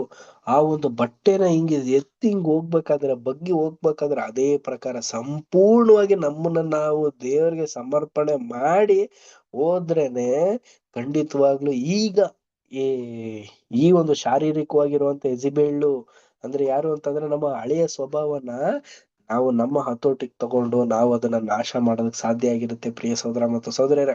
ಹೀಗೆ ನಾವು ಮಾಡೋದು ಎಲ್ಲಿವರೆಗೂ ಮಾಡ್ಬೇಕು ಅಂದ್ರೆ ಸಾಯೋವರ್ಗುನು ಕೂಡ ನಮ್ಗೆ ಇದು ಹೋರಾಟ ಇದೆ. ಬರೀ ಒಂದು ದಿನ ಇಲ್ಲ 2026 ಇಲ್ಲ 2030 ಇಲ್ಲ ರೀ, ನಮಗೆ ಎಲ್ಲಿವರೆಗೆ ಸಾವು ಅನ್ನೋದು ಇದೆಯೋ ಅಲ್ಲಿವರೆಗೂ ಇದನ್ನ ನಾವು ಹೋರಾಡ್ಲೇಬೇಕು, ಜಯಿಸ್ಲೇಬೇಕು. ಇಜಬೇಲ್ನ ನಾವು ಹೆಂಗಾದ್ರೂ ಮಾಡಿ ಸೋಲಿಸ್ಲೇಬೇಕು. ಅಂದ್ರೆ ನಮ್ಮ ಶರೀರನ ನಾವು ಕುಗ್ಗಿಸ್ಬೇಕು, ನಮ್ಮ ಆತ್ಮಿಕವಾದಂತ ವಿಚಾರನ ನಾವು ಹೆಚ್ಚಳಿಸ್ಬೇಕು. ಈ ರೀತಿ ನಾವು ಮಾಡಿದ್ರೇನೆ ನಾವು ಜೀವ ಎಂಬ ಜಯಮಾಲೆನ ಹೊಂದೋದಕ್ಕೆ ಸಾಧ್ಯ. ನೆಕ್ಸ್ಟ್ ಪ್ಯಾರ ಓದ್ಬಿಡೋಣ. Next para Navitha sister read ಮಾಡಿ. ಹೋಗಿ ಇದನ್ನು ಯೇಸುವಿಗೆ ಹೇಳಿರಿ. ಯೋಹಾನನ ಶಿಷ್ಯರಿಗೆ ಈ ಸಮಾಚಾರವನ್ನು ತೆಗೆದುಕೊಂಡು ಎಲ್ಲಿಗೆ ಹೋಗಬೇಕೆಂಬುದು, ಅಂದರೆ ತಮಗಾದ ನಷ್ಟಕ್ಕೆ ಎಲ್ಲಿ ಸಹಾನುಭೂತಿ ಮತ್ತು ಸಾಂತ್ವನಗಳನ್ನು ಕೊಂಡುಕೊಳ್ಳಬೇಕೆಂದು ತಿಳಿದಿತ್ತು. ಇದರಲ್ಲಿ ನಮಗೆ ಒಂದು ಪಾಠವಿರುವುದು. ಪರಿಶೋಧನೆ, ಸಂಕಷ್ಟ, ದುಃಖ, ತೊಂದರೆ, ನಿರಾಶೆಗಳೊಂದಿಗೆ ನಾವು ಯಾರ ಬಳಿಗೆ ಹೋಗಬೇಕು? ನಮಗೆ ಹೊರಲು ಭಾರವಾದ ಎಲ್ಲ ಸಂಗತಿಗಳನ್ನು ಹಾಗೂ ನಿಮಗಿರುವ ಪ್ರತಿಯೊಂದು ಚಿಂತೆಗಳೊಂದಿಗೆ ನನ್ನ ಬಳಿಗೆ ಬನ್ನಿರೆಂದು ಕರ್ತನು ಆಹ್ವಾನಿಸಿರುವನು. ಆತನು ನಮಗೋಸ್ಕರ ಚಿಂತಿಸುತ್ತಾನೆ ಮತ್ತು ತನ್ನ ಮೇಲೆ ಭರವಸೆ ಇಡುವ ಆತ್ಮಗಳಿಗೆ ಆಶೀರ್ವಾದವನ್ನು ಅನುಗ್ರಹಿಸುವನಾಗಿದ್ದಾನೆ. ನಿಸ್ಸಂದೇಹವಾಗಿಯೂ ಯಾರು ಯೇಸುವಿನ ಬಳಿಗೆ ಹೋದರೋ ಅವರು ಆತನ ಶಿಷ್ಯರಾದರು ಮತ್ತು ಹೀಗೆ ತಮ್ಮ ನಾಯಕರ ಹಾಗೂ ಬೋಧಕರ ಸಂಬಂಧದಲ್ಲಿ ಬಂದ ಪರಿಶೋಧನೆಗಳು ಅವರನ್ನು ಈ ದಿವ್ಯ ಬೋಧಕನ ಬಗ್ಗೆ ನಿಕಟವಾದ ತಿಳುವಳಿಕೆ ಹಾಗೂ ಆತನ ಅನ್ಯೋನ್ಯತೆಗೆ ಬರುವಂತೆ ಮಾಡಿದ್ದವು. ಅಲ್ಲದೆ ಈಗಿನ ಕಾಲದಲ್ಲಿ ಇರುವ ಕರ್ತನ ಜನರ ಮಿತ್ರರ ವಿಷಯವು ನಿಸ್ಸಂದೇಹವಾಗಿ ಹೀಗೇ ಇರುವುದು. ನಿಜರೂಪದ ಎಲಿಯನ ಮೇಲೆ ನಿಜರೂಪದ ಇಸಬೇಳಲಿಗಿರುವ ಸೇಡು ಅವರ ಮಿತ್ರರನ್ನು ಹಾಗೂ ಸಹಪಾಠಿಗಳನ್ನು ಇನ್ನೂ ಅಧಿಕವಾದ ಪ್ರೀತಿ ಮತ್ತು ಆಸಕ್ತಿಗಳನ್ನು ಹೊಂದುವಂತೆ ನಡೆಸುವುದು ಅಲ್ಲದೆ ಮಹಾಸಮೂಹದ ವರ್ಗಕ್ಕೆ ಸೇರಿದವರನ್ನು ಕರ್ತನ ಸನಿಹಕ್ಕೆ ಆಕರ್ಷಿಸಲು ಇದು ಸಾಧನವಾಗುವುದು. Thank you. Thank you sister. ಪ್ರಿಯ ಸಹೋದರ ಮತ್ತು ಸಹೋದರರೇ, ಸ್ಥಾನಿಕಾಂತ ಯೋಹಾನ ತುಂಬಾ ಕಷ್ಟ ಅನುಭವಿಸ್ಬಿಟ್ಟಿರ್ತಾರೆ. ಆ ಒಂದು ಸೆರೆಮನೆ ಒಳಗಡೆ ಹಾಕ್ಬಿಟ್ಟು ಹೆವಿ ಟಾರ್ಚರ್ ಕೊಟ್ಬಿಟ್ಟಿರ್ತಾರೆ.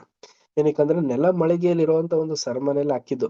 ಹಿಂಗಿರ್ಬೇಕಾದ್ರೆ ಸ್ಥಾನಿಕಾಂತ ಯೋಹಾನಂಗೆ ಒಲ್ಲ ಮನಸ್ಸಿನಿಂದ ಏನ್ ಮಾಡ್ತಾ ಇದಾರೆ ಅಂದ್ರೆ ತನ್ನ ಶಿಷ್ಯಂದಿರ ಹತ್ರ ಹೋಗಿ ಕೇಳ್ತಾರೆ, ಹೋಗ್ರಪ್ಪ ಈಗ್ಲಾದ್ರೂ ಯೇಸು ಸ್ವಾಮಿ ಹತ್ರ ಹೋಗಿ ಕೇಳಿ ಬಂದ್ ಬಿಡುಗಡೆ ಮಾಡ್ತಾರ ಇಲ್ವಾ, ನನಗ್ ತುಂಬಾ ಕೆಲ್ಸ ಕಾರ್ಯಗಳೆಲ್ಲ ಇದೆ, ದೇವ್ರ ರಾಜ್ಯದ ಬಗ್ಗೆ ಹೇಳ್ಬೇಕು ಅನ್ನೋ ಒಂದು ಸನ್ನಿವೇಶನ ಹೇಳಿ ಕಳಿಸ್ದಾಗ್ಲೂ ಯೇಸು ಕ್ರಿಸ್ತರು ಅದಕ್ಕೆ ಏನು ಒಳ್ಳೆ ಒಂದು ಆ ಒಂದು ಉತ್ತರಕ್ಕೆ ಆ ಒಂದು ಪ್ರಶ್ನೆಗೆ ಉತ್ತರನೇ ಕೊಡದೇ ಇರೋ ರೀತಿ ಇದನ್ನ ನೋಡಿ ದುಃಖಿತನಾಗಿ ಅವರು ಹೋದ್ರು.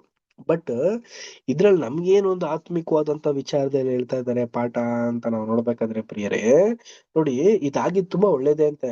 ಯಾಕಂದ್ರೆ ಸ್ಥಾನಿಕಾಂತ ಯೋಹಾನನಲ್ಲಿ ಇದ್ದಂತ ಒಂದು ಗುಣಲಕ್ಷಣಗಳಿಗೂ ಯೇಸು ಕ್ರಿಸ್ತನಲ್ಲಿ ಇದ್ದಂತ ಒಂದು ಗುಣಲಕ್ಷಣಗಳು ತುಂಬಾ ವ್ಯತ್ಯಾಸ ಇದೆ. ಈಗ ಸ್ಥಾನಿಕಾಂತ ಯೋಹಾನನ ಹತ್ರ ಇದ್ದಂತ ಶಿಷ್ಯಂದಿರು ಏನ್ ಮಾಡಿದ್ರು ಅಂತಂದ್ರೆ, ಸ್ಥಾನಿಕಾಂತ ಯೋಹಾನ ಹೋದ್ರು, ಅವ್ರು ತಿಳ್ಕೊಂಡಾದ್ಮೇಲೆ ಅವರೆಲ್ಲ ಯಾರ ಹತ್ರ ಹೋದ್ರು ಅಂದ್ರೆ ಯೇಸು ಕ್ರಿಸ್ತ ಹತ್ರ ಹೋದ್ರು ಪ್ರಿಯರೇ. ಹೋದ್ಮೇಲೆ ಏನ್ ಮಾಡಿದ್ರು, ಅವ್ರ ಜೊತೆ ಅವ್ರ ಹತ್ರ ಇದ್ದಂತ ಒಂದು ಜ್ಞಾನ, ಅವರಲ್ಲಿ ಇದ್ದಂತ ಒಂದು ವಿಶೇಷವಾದಂತ ಒಂದು ವಿಚಾರಗಳನ್ನೆಲ್ಲರೂ ಕೂಡ ಅರ್ಥ ಮಾಡ್ಕೊಂಡು ಇನ್ನು ಹೆಚ್ಚಾಗಿ ಪ್ರಬಲಿತರಾದ್ರು. ಅದೇ ಪ್ರಕಾರ ನಮ್ಮಲ್ಲೂ ಕೂಡ ನಾವು ಸಹೋದರ ಸಹೋದರಿಯರಲ್ಲೂ ಕೂಡ ಈ ಒಂದು ಗುಣನ ಇಟ್ಕೊಂಡಿರ್ಬೇಕಂತೆ ಪ್ರಿಯ ಸಹೋದರ ಮತ್ತು ಸಹೋದರರೇ. ನಮ್ಮ ಸಹೋದರರನ್ನ ನಾವು ಬೆಳೆಸೋದಕ್ಕೆ ತುಂಬಾ ಆಸಕ್ತಿ ಪೂರ್ವಕವಾಗಿರ್ಬೇಕು. ಇನ್ನು ಹೆಚ್ಚಾಗಿ ಬೆಳೆಸೋರ ಹತ್ರನೂ ಕೂಡ ಸೇರ್ಸಿದಾಗ್ಲೂ ಕೂಡ ನಾವು ಇನ್ನು ಒಳ್ಳೆ ರೀತಿಯಲ್ಲಿ ಅವ್ರನ್ನ ನೋಡುವಂತವರಾಗಿರ್ಬೇಕು ಪ್ರಿಯರೇ. ಒಂದು ಒಳ್ಳೆ ಸ್ವಭಾವನ ಧರಿಸ್ಕೋಬೇಕು. ಒಂದು ಕೆಟ್ಟ ಸ್ವಭಾವನ, ಅವು ಕೆಟ್ಟವಾದಂತ ವಿಷಕರವಾದಂತ ಒಂದು ವಿಚಾರಗಳನ್ನ ನಾವು ಬಿತ್ತೋದು ಒಳ್ಳೆಯದಲ್ಲ. ಅದಾದ್ಮೇಲೆ ಪ್ರಿಯರೇ ಇನ್ನೂ ಒಂದು ವಿಚಾರನೂ ಕೂಡ ಇಲ್ಲಿ ಹೇಳ್ತಾ ಇದಾರೆ. ಈಗ ನೋಡಿ, ಎಲಿಯನ್ಗುನು ಕೂಡ ಇಂತ ಒಂದು ಗುಣಗಳನ್ನ ಇಲ್ದೇ ಇರೋದ್ರಿಂದ ಏನ್ ಮಾಡಿದ್ರು ಅಂತಂದ್ರೆ ಆ ಒಂದು ಹೆಂಗಸಿನಿಂದ ತಪ್ಪಿಸ್ಕೊಳ್ಳೋದಕ್ಕೆ ಸಾಧ್ಯವಾಯ್ತು. ಬಟ್ ಅಲ್ಟಿಮೇಟ್ ಬೇರೆ ರಿಸಲ್ಟ್ ಬಂತು. ಬಟ್ ನಮ್ಗೆಲ್ಲ ಏನಿಲ್ಲ ಹೇಳ್ತಾ ಇದಾರೆ ಅಂತಂದ್ರೆ, ನಮ್ಮಲ್ಲೂ ಕೂಡ ಎರಡು ವರ್ಗದ ಜನರು ಇರ್ತಾರೆ. ಒಂದು ವರ್ಗದ ಜನರು ಚಿಕ್ಕ ಹಿಂಡಿಗೆ ಕಂಪ್ಲೀಟ್ ಆಗಿ ಓಡ್ಬೇಕು ಅನ್ನೋ ಒಂದು ಪರ್ಫೆಕ್ಟ್ ಮನೋಜ್ಞಾನದಲ್ಲಿ ಇರ್ತಾರೆ. ಇನ್ನು ಕೆಲವರು ಏನ್ ಮಾಡಿರ್ತಾರೆ ಅಂತಂದ್ರೆ, ನಾವು ಮಹಾಸಮೂಹಕ್ಕೆ ಹೋಗ್ಬಿಟ್ರೆ ಸಾಕು, ನಾವು ಮಹಾಸಮೂಹದಲ್ಲಿ 1000 ವರ್ಷ ಕ್ರಿಸ್ತರ ಒಂದು ರಾಜ್ಯದಲ್ಲಿ ಇದ್ದು ಬಿಟ್ರೆ ಸಾಕು, ನೆಕ್ಸ್ಟ್ ಫ್ಯೂಚರ್ ಎಲ್ಲ ಬೇಡ, ಅಡ್ಡ ಏಜ್ ಅಲ್ಲಿ ನಾವು ಇರೋದೇ ಬೇಡ, ಸಾಕು ನಮ್ಗೆ 1000 ವರ್ಷ ಇದ್ರೆ ಸಾಕು ಅನ್ನೋ ಒಂದು ಮನೋಭಾವದಲ್ಲಿ ಇರ್ತಾರೆ. ಆ ರೀತಿ ಇರಬಾರ್ದಂತೀರಿ. ಆ ಒಂದು ಮಹಾಸಮುದ್ರದಲ್ಲಿ ಇರುವಂತ ಸಹೋದರ ಸಹೋದರಿಯರು ಇದ್ರು ಕೂಡ ಆ ಒಂದು ಸ್ಥಾನಕ್ಕೆ ಹೋಗ್ತಿದ್ರು ಕೂಡ ಅವ್ರನ್ನ ಬಿಡದೇನೆ ಒಂದು ಚಿಕ್ಕ ಹಿಂಡಿಗೆ ಕರ್ಕೊಂಡು ಜೊತೆಗಾರನ ಹಿಡ್ಕೊಂಡು ಹೋಗೋದು ತುಂಬಾ ಸೂಕ್ತ ಅಂತ ಹೇಳ್ತಾ ಇದ್ರೆ. ನೆಕ್ಸ್ಟ್ ಪ್ಯಾರ ಓದ್ಬಿಡೋಣ, ಲಾಸ್ಟ್ ಪ್ಯಾರ. ಯಾರು ಓದ್ತೀರಾ ಲಾಸ್ಟ್ ಪ್ಯಾರ?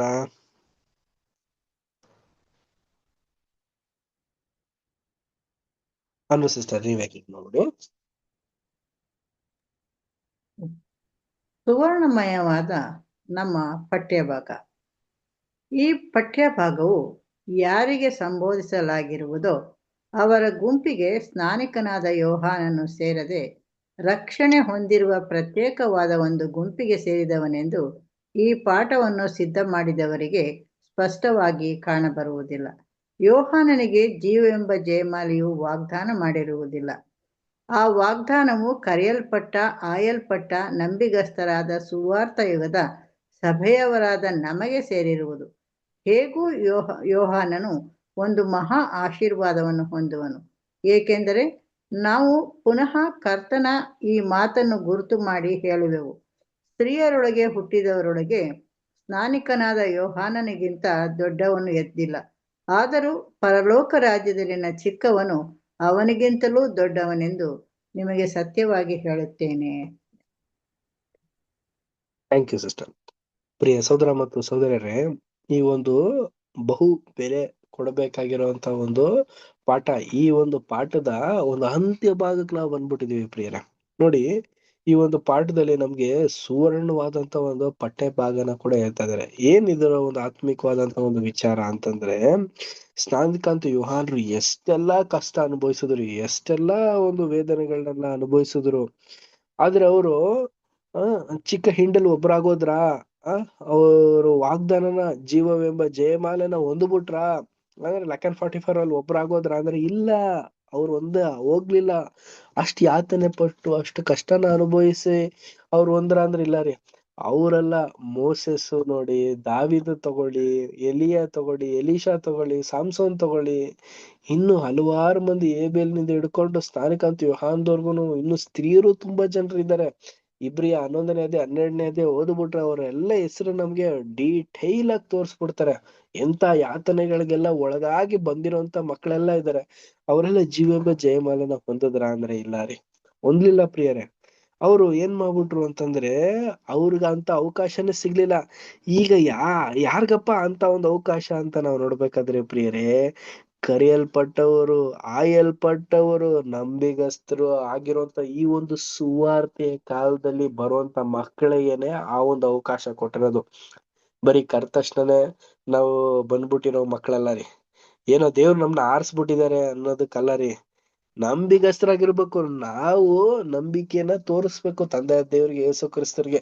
ಇಂತ ಒಂದು ಪಾಠಗಳನ್ನ ತಿಳಿಸಿ, ಇಂತ ಒಂದು ಈ ಒಂದು ಕೆಟ್ಟ ಪ್ರಪಂಚದಲ್ಲಿ ನಮ್ಮನ್ನ ಬೇರ್ಪಡಿಸಿ, ಇಂತ ಒಂದು ಮಹಾ ಉನ್ನತವಾದಂತ ಒಂದು ಕರಿವಿಕೆಗೆ ಕರೆದುಕೊಂಡು, ಅಂತ ಒಂದು ಉನ್ನತವಾದಂತ ಸ್ಥಾನಕ್ಕೆ, ಅಂತ ಯೋಗ್ಯವಾದಂತ ಒಂದು ಟೀಚಿಂಗ್ ನ ಕೊಡ್ಬೇಕಾದ್ರೆ ನಮ್ಮನ್ನ ನಾವು ಸರಿಪಡಿಸ್ಕೊಂಡು ಹೋಗೋದು ನಮ್ಮೆಲ್ಲರ ಒಂದು ಕರ್ತವ್ಯ ಆಗಿದೆ ರೀ. ಈಗಿರ್ಬೇಕಾದ್ರೆ ಸ್ನಾನಿಕಾಂತ ಯೋಹಾನನ ಏನು ಬಿಟ್ಬಿಟ್ರ ಅಂತಂದ್ರೆ ಇಲ್ಲ ರೀ. ಇಷ್ಟೆಲ್ಲಾ ಮಾಡಿರುವಂತ ಒಂದು ವಿಶೇಷವಾದಂತ ವ್ಯಕ್ತಿಗೆ ಏನಂತ ಒಂದು ಅಧಿಕಾರನ ಕೊಡ್ತಾ ಇದಾರೆ ಅಂತಂದ್ರೆ, ಎಲ್ಲಾರ್ಗಿಂತ ಅಂದ್ರೆ ಏಬೇಲ್ನಿಂದ ಹಿಡ್ಕೊಂಡು ಮೋಸೆಸ್, ಅಬ್ರಾಮ್, ಈಸಾಕ್, ದಾವೀದ್, ಇವ್ರೆಲ್ಲಾರ್ಗಿಂತ ಯಾರಪ್ಪ ದೊಡ್ಡವರು ಅಂತಂದ್ರೆ ಸ್ನಾನಿಕಾಂತ ಯೋಹಾನನೇ ದೊಡ್ಡವರು. Least but not in least ಅಂತಾರೆ. ಅಂದ್ರೆ ಏನಂತಂದ್ರೆ, ಕಡೆದಾಗ ಬಂದಿರ್ಬೋದು, ಬಟ್ ಇವರೇ ಲಾಸ್ಟ್ ಆಗಿರ್ಬೋದು, ಬಟ್ ಇವರಿಂದನೇ ಎಲ್ರಿಗೂನು ಪ್ರಾರಂಭ ಅನ್ನೋ ತರ. ಅಂದ್ರೆ ಏನಂದ್ರೆ ಪ್ರಿಯರೇ, ಇವ್ರಿಗಿಂತ ಮುಂಚಿತವಾಗಿ ಅನೇಕ ವರ್ಷಗಳು ಅನೇಕ ಕಷ್ಟಕರವಾದಂತ ಒಂದು ಸನ್ನಿವೇಶನ ಅನುಭವಿಸಿ ಬಂದಿದ್ದಾರೆ ಪ್ರಿಯರೇ. ನೋಡ್ಬೇಕಾದ್ರೆ ಮೋಸೆಸ್, ಅವ್ರ ಪಟ್ಟಂತ ಕಷ್ಟ ಯಾರು ಪಡಕ್ಕಾಗಲ್ಲ ರೀ. ಏನಕ್ಕಂದ್ರೆ ಹೆಚ್ಚು ಕಮ್ಮಿ 30 ರಿಂದ 35 ಲಕ್ಷ ಜನರನ್ನ ನಡೆಸ್ಬೇಕು ಅಂದ್ರೆ ಏನ್ ಕಮ್ಮಿನಾ? ಎಷ್ಟ್ ಟಾರ್ಚರ್ ಇರ್ಬೇಕು. ಆ ಅಂತ ವ್ಯಕ್ತಿಗಳಿಗಿಂತ, ಅವ್ರು ಮಾಡಿರೋ ಕೆಲ್ಸಗಳಿಗಿಂತ ಸ್ನಾನಿಕಾಂತ ಯೋಹಾನನ್ಗೆ ಇನ್ನೂ ಉನ್ನತವಾದಂತ ರೀತಿಯಲ್ಲಿ ತೆಗಿತಾ ಇದಾರೆ. ಅಂದ್ರೆ ಲಾಸ್ಟ್ ಅಲ್ಲಿ ಬಂದಿದ್ದಾರೆ, ಬಟ್ ಕೌಂಟ್ ಎಲ್ಲಿಂದ ಅಂತಂದ್ರೆ ಸ್ನಾನಿಕಾಂತ ಯೋಹಾನನಿಂದನೇ ಕೌಂಟ್ ಅಂತಂದ್ರೆ ಅವರೇ ದೊಡ್ಡವರು ಅನ್ನೋ ರೀತಿಲಿ ತಿಳಿಸ್ತಾ ಇದಾರೆ ಪ್ರಿಯರೇ. ಇದೆಲ್ಲ ಯಾಕೆ ಹಿಂಗ್ ಮಾಡ್ತಾ ಇದಾರೆ ಅಂತಂದ್ರೆ ನಮ್ಗೆಲ್ಲ ಒಂದು ಪಾಠ ಪ್ರಿಯ ಸಹೋದರ ಮತ್ತು ಸಹೋದರರೇ. ನಮ್ಗಿಂತ ಮುಂಚೆ ಅಪೋಸ್ಟಲ್ಸ್ಗಳು, ಶಿಷ್ಯಂದಿರು, ಕತ್ತಲೆ ಯುಗದಲ್ಲಿ ಡಾರ್ಕ್ ಏಜಸ್ ಗಳೆಲ್ಲ ಬಂದಂತ ಭಕ್ತಾದಿಗಳೆಲ್ಲರೂ ಇದಾರಲ್ಲ, ಅವರೆಲ್ಲ ಹೋಗಿರ್ಬೋದು ಚಿಕ್ಕ ಹಿಂಡಿಗೆ. ಬಟ್ ಈಗ ಪಾದ ಭಾಗದಲ್ಲಿರುವಂತ ನಾವು ವಿಶೇಷವಾಗಿ ಕಾಣಿಸ್ತೀವಿ ಪ್ರಿಯರೇ.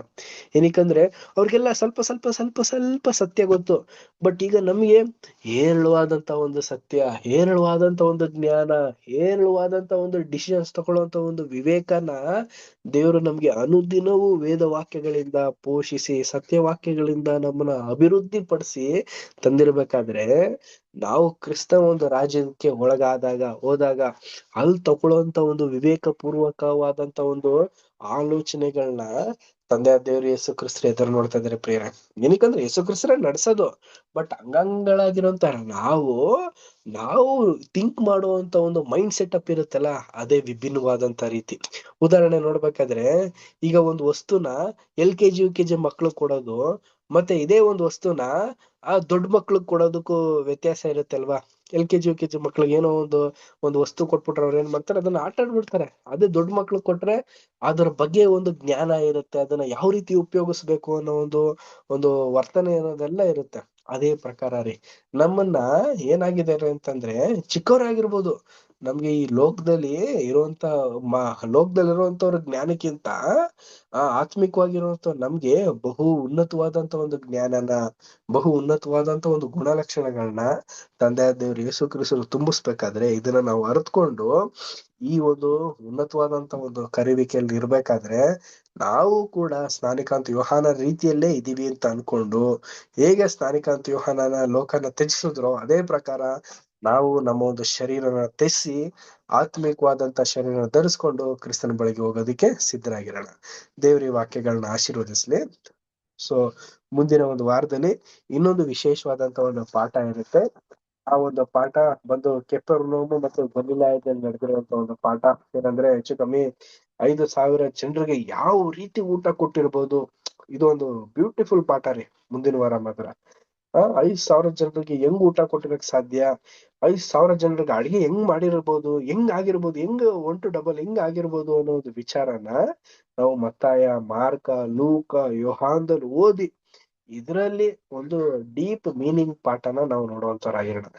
ದೇವರ ವಾಕ್ಯಗಳನ್ನ ಆಶೀರ್ವದಿಸ್ಲಿ. ಕೊನೆಯದಾಗಿ ಒಂದು ಪ್ರಾರ್ಥನೆ ಮಾಡಿ ಈ ಒಂದು ಕೂಟ ನಾವು ಅಂತ್ಯ ಮಾಡೋಣ. ಕೊನೆ ಪ್ರಾರ್ಥನೆಯನ್ನ ಸೋದರಾದಂತ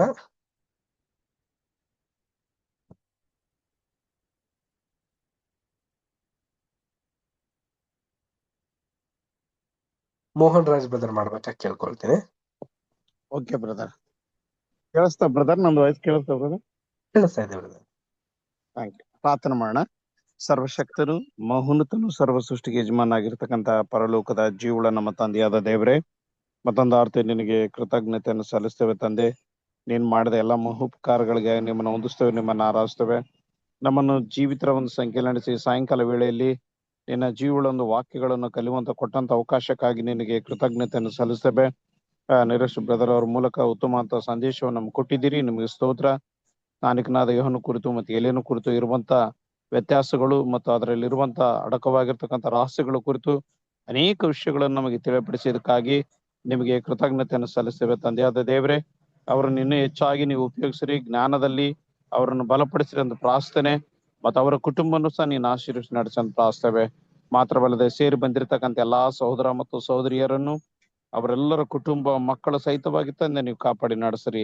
ಮತ್ತು ಈ ರೀತಿಯಲ್ಲಿ ಇನ್ನೂ ಅನೇಕ ಪಾಠಗಳನ್ನು ದಿನೇ ದಿನ ನಾವು ಕಲಿತಾ ಒಂದು ಚಿಕ್ಕ ಹಿಂಡಿನಲ್ಲಿ ಸೇರಿ ಪರಲೋಕ ರಾಜ್ಯಕ್ಕೆ ಆಗ್ಲಿಕ್ಕೆ ಅವಂತೆ ಸಹಾಯ ಮಾಡ್ಬೇಕೆಂದು ನಿಮ್ಮ ಒಬ್ಬನೇ ಕುಮಾರನು, ನಮ್ಮ ರಕ್ಷಕನು, ನಮ್ಮ ಒಡೆಯನಾದ ಯೇಸು ಕ್ರಿಸ್ತನ ನಾಮದಲ್ಲಿ ಬೇಡಿ ಹೊಂದಿದ್ದೇವೆ, ನಮ್ಮ ಪರಲೋಕದ ಜೀವುಳ ನಮ್ಮ ತಂದೆಯಾದ ದೇವರೇ. ಆಮೇನ್. ಆಮೇನ್. Thank you brother. Thank you brother. ಎಲ್ಲ ಬ್ರದರ್ಸ್ ಎಲ್ಲರಿಗೂ good night. Brothers and sisters, good night. Good night brothers and sisters. Brothers, sisters, namaste. ನಮಸ್ತೆ ಬ್ರದರ್ಸ್ ಅಂಡ್ ಸಿಸ್ಟರ್ಸ್.